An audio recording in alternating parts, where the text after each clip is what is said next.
Indian culture, there is a whole attention to the shape and size of the room in which you live, because the shape and size of the room in some way, if it is not heavily ventilated, when I say heavily ventilated, from both sides two walls are open and it's happening, then it feels almost like outdoor. That's different. Most homes are not made this way. So, different shapes and sizes kind of create different kinds of energy structures. These energy structures can, if they become very strong, can determine your psychological and emotional state, which either can be conducive or can become an impediment in who you want to be. So, certain substances, like sandal in India, there is something called as samrani, which is a very powerful thing, which is used even when people are ill. First thing they do is this, and it is now been found it also kills certain types of bacteria in the air and also on the surfaces. So especially if there is a sick person in the house, samrani everywhere. This has a powerful impact on the atmosphere. It is not necessarily a fragrance, it is a different kind of thing, that it clarifies the air, it just makes the atmosphere feel more lively. Fundamentally, whatever structures that are there, it will make indoor like outdoor.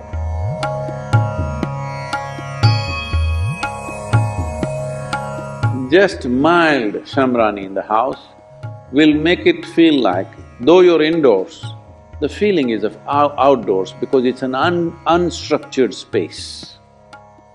Especially if death happens in the family, samrani is burnt for up to 11 to 12 days because they want to clear that air completely.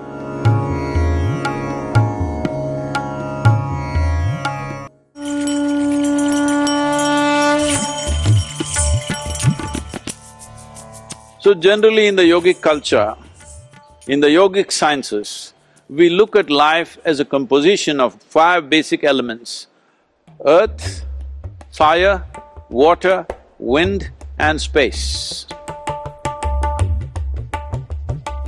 In this, fire is a very important aspect of making this life.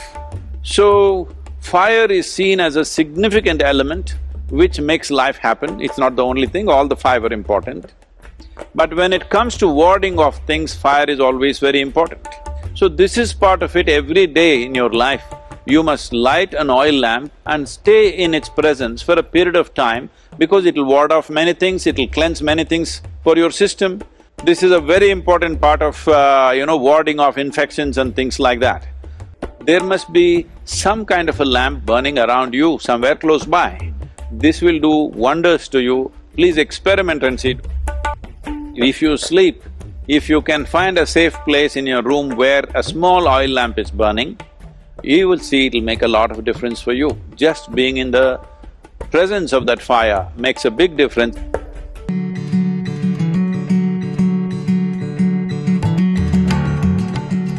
Punya puja is to enliven the house. The space in the house should become alive.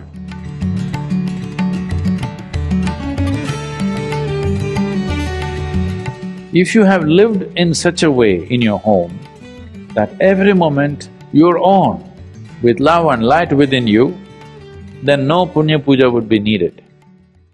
But today you have built homes which are so large, it's very difficult to make them alive just by living. If you just had a one-room house and you lived in great sense of love and joy, you can easily keep it very alive. But today your house has 10, 15 enclosures. It's very difficult for any human being to keep it alive. Once in a way, if you do not enliven it, slowly if you enter certain parts of your home, you will see it feels like a coffin. So punya puja once in a way, at least once a year, would light it up. That is, you have the space around you alive and it supports you.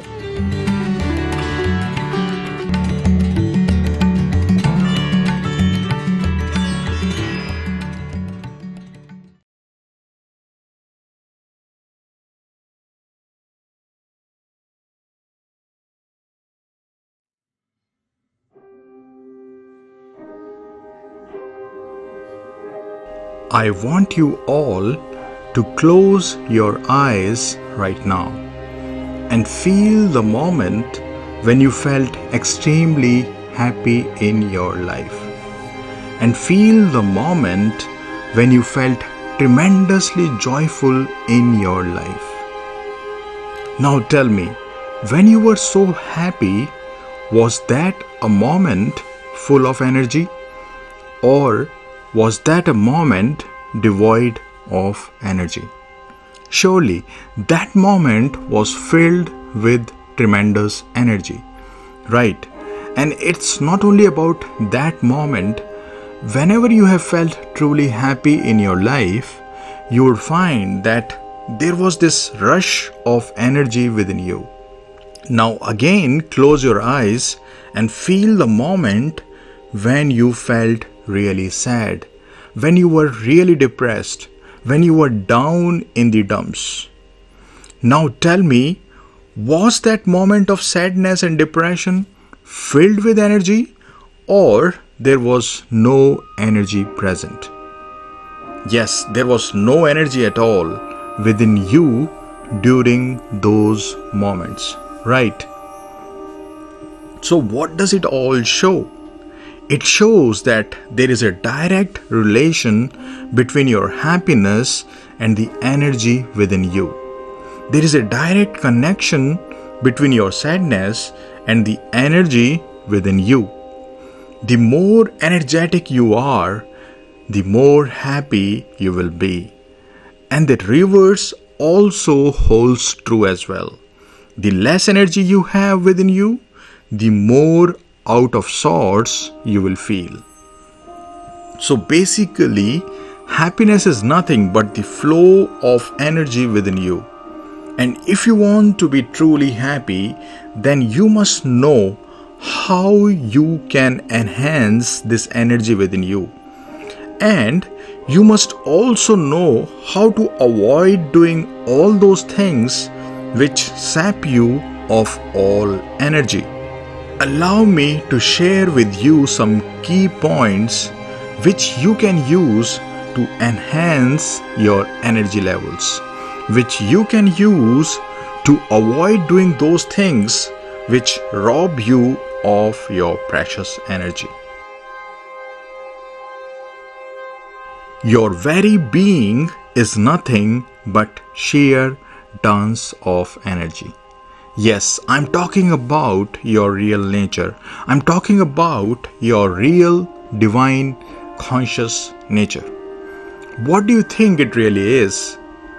It is nothing but the dance of inexhaustible divine energy. This is who you really are beyond this body-mind complex. So the closer you come to your real self, the more energetic you will become. And the farther you move away from your divine infinite nature, the more lazy, the more down in the dumps you will feel. So your practice should be to get in touch with your divine self. Your practice should be to get in touch with your conscious, energetic nature. And that's where meditation comes in. Meditation alone can get you in touch with your divine conscious nature. There is no other way. Meditation alone is the way to that inexhaustible ocean of energy which is your real nature.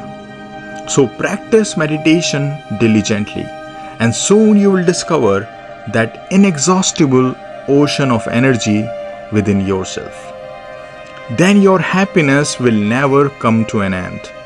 Then you will attain to that eternal joy which is ever new and ever fresh. That joy of your real nature is not like the pleasure that you experience through the senses. These sensory pleasures are quite mundane. They bore you very easily, right? You feel like eating a chocolate, you eat one, you feel happy. Now tell me, how many more chocolates can you eat? If you eat more, pleasure will go on decreasing, and a moment will come when the very thought of that same chocolate will make you feel sick. So this is the nature of happiness which you experience in this world. But the nature of happiness that you experience when you discover your true nature is completely different. That happiness is ever new. It never gets old, meaning you never get bored of it. And it's ever fresh as the dew drops on the petals of a rose. This is what is the nature of happiness which comes from your real nature. It is the sheer dance of energy. It is the ecstatic dance of divine energy. And remember, you can access it only through your spiritual practices. In the first point, I told you that meditation alone can enhance your energy levels. And in this point, I'm going to tell you what you should avoid so that you can save yourself from expending your precious energy. Protect yourself from negative thoughts and emotions because they completely drain your energy. Emotions like fear, anger, jealousy, hatred are really detrimental to your spiritual growth. So you must remain conscious when they overpower you. Be careful, I'm not asking you to suppress them. No, never ever suppress your emotions. Suppression will someday lead to destruction. When any negative mood or thought overpower you, let's say you are feeling angry. You can clearly feel the anger bubbling inside you. Now bring that anger in your awareness. Bringing the anger in awareness means you are acknowledging its presence. You know that it is present. Once you acknowledge it completely, then half the battle is won. Now, after accepting the presence of the anger within you, be with it. Remain with it. Pour your attention on it, but as a witness. Just the witness. You are like a watcher on the hill. When you are the watcher on the hill, what do? You simply watch what goes on in the valley without getting yourself involved in anything whatsoever. So simply watch your anger. Watch with gentle, loving, relaxed awareness. When you do this, when you lovingly watch your anger or any negative mood for that matter, you are in for a surprise. You will suddenly feel an upsurge of energy because the energy which was trapped in anger is now released and got absorbed in your being, and that led to this rush of energy. That energy which was trapped in anger, you will feel it as love itself.